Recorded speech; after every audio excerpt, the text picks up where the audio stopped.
"Fan those flames, you sluggards," the Jade Orc said with a yawn. "If we're still out here traipsing through these woods come nightfall, I'll see that the lot of you pull double shift on the morrow." He stood slouched against a tree, arms folded over his barrel chest, legs crossed at the ankles. Through lidded eyes, he watched the ragtag group toil and sweat as they fanned the glowing embers with their cloaks, leafed branches, or anything else they could use. A wiry fey goblin stood and stretched, her back cracking with the effort. She held a soiled cloth in her hands, and she went from fanning the embers to fanning her sweaty face. "Ain't no use, sir." She puffed her cheeks and exhaled. "Them cinders, they ain't gonna kindle." The orc jabbed a finger at her. "You don't stop fanning yourself and get back to it, we'll see how long it takes your ugly mug to kindle." She narrowed her eyes, but turned back to the embers. "What's the use anyhow?" she said, muttering under her breath. "We've been at this all day. It's a forest. Why won't it burn?" She gritted her teeth. "Burn, damn you! Just burn!" The ground trembled. The fey goblin and her companions staggered upright and whirled about. The Jade Orc pushed off from the tree and unsheathed his blade with a whisk of steel. "The hell was that?" he said. A scrawny human that was more bones than muscle pointed through the canopy of leaves, where a massive reddish trunk towered over the forest.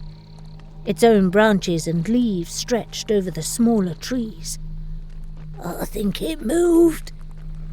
The orc let out a bark of laughter. "And I think this shrub here is in one of singing you a sonnet." The others were watching the orc, who nudged a bush with the toe of his boot. Only the wiry fey goblin continued to stare at the colossal tree in the distance. One of its huge branches bent toward the ground. A great tearing sound followed, and it came up holding something. The colossal tree's branch bent and flung the thing skyward.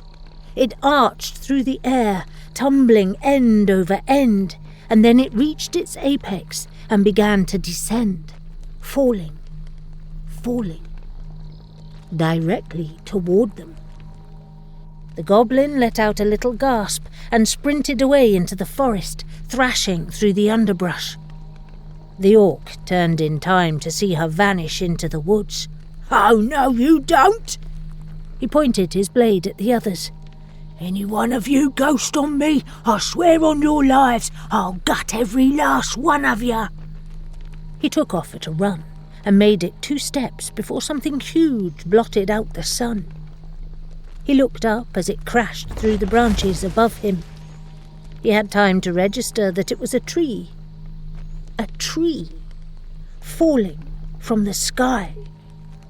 Then it crashed down upon him.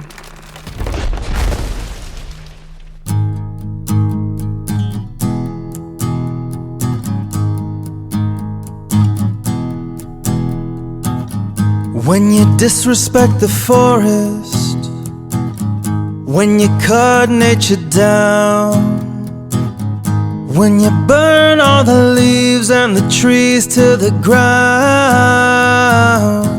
sometimes the forest fights back, the forest fights back. Sometimes the forest fights back, the forest fights back. The ancient redwood will rise, then there's nowhere you can hide. When the forest fights back, the forest fights back.